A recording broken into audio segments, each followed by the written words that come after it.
Hello and welcome to the Hill and Ponton Veterans video blog. I'm Matthew Hill. I'm Carol Ponton. And today we want to talk about a question we get all the time, and that is, how do I get a 100% rating?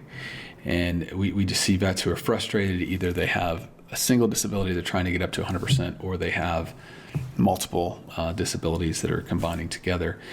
The thing about the VA rating system is that it's counterintuitive, let's say. It's not 1 + 1 = 2. It's 10% plus 10% equals 19%. And the closer you get to 100%, your ratings combined, the harder it is to get 100%. We have a veteran who came to us and had a 90% rating and then got a 40% rating on top of that. Well, the way the VA math works, that actually only equals 94%. So the 4% is, goes away in the veteran rounds down to 90. So it is really hard, but we have some thoughts on what you could do. Well, first of all, a lot of times veterans will say they have a back problem, and they are getting compensation for their back, but not the radiculopathy. Or they could have... And the radiculopathy is pain, loss of sensation, loss of muscle tissue. Down either leg or both legs.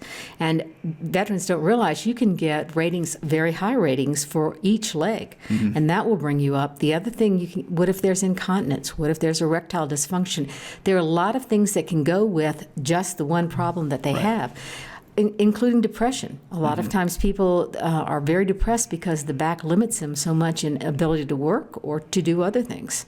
So that's the first thing. Or have you filed everything you should file in connection with your claims? And these are for people on both sides, but if you're working, that's your option. That's what you have to do. If you're not working, you make sure you filed the unemployability, because once you file that, they have to consider whether the disabilities that you have keep you from working. And if they do, they'll grant you 100% under unemployability.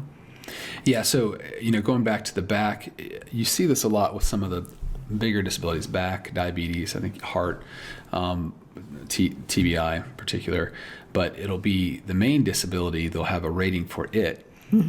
Parkinson's is a huge one, but then there's all the problems that it causes, and those can be higher ratings.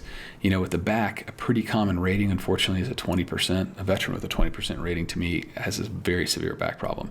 But it's almost easier to get a 20% rating and another 20% rating for both legs for the radiculopathy than it is to get a higher rating on the back itself. So, as Carol said, you want to put everything out there that it might be causing, so that you can get ratings for individual pieces and hopefully get you up to 100%. But if you get stuck, say you have that back where it's 20% and the 20% for the legs. Don't quote me on this, but I think that's 60%. Right, because it's one common etiology. Yeah, and so that would give you eligibility right there for unemployability. And that's a way to get out of this rat trap, if you will, of the way they put ratings together, because you're fighting tooth and nail for another 10% here, 20% there, and your rating doesn't even go up. So again, that would be something, if your disability, service-connected disability, is preventing you from working, then that's something to apply for there. As far as your ratings combining together, I'd invite you to look in our VA rating calculator. Essentially, it puts all the ratings together for you and lets you know what your ratings combine to and what you might need as far as a further rating to get the higher rating. Because remember, this is complicated.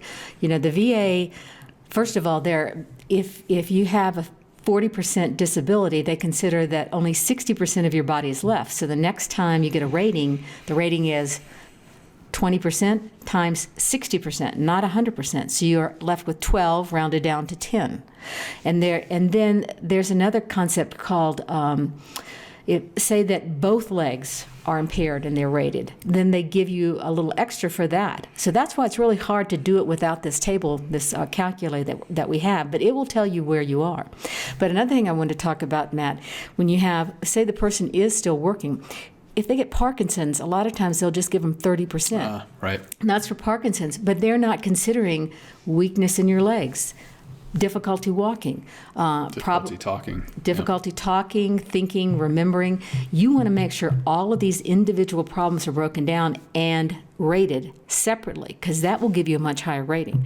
You don't want to take just a 30% rating for Parkinson's when you have all of these other problems. And that goes with diabetes. Think about the diabetes. You may get 40% if you're on insulin and you have to regulate your activities. But you can get so much more from the peripheral neuropathy that may be in your hands, your legs, your feet. You need to make sure all of these things have been evaluated. Well, thank you so much for that question. We'd ask you to send us more. This is Matthew Hill with Carol Ponton on our Helen Ponton Veterans video blog. Thanks so much.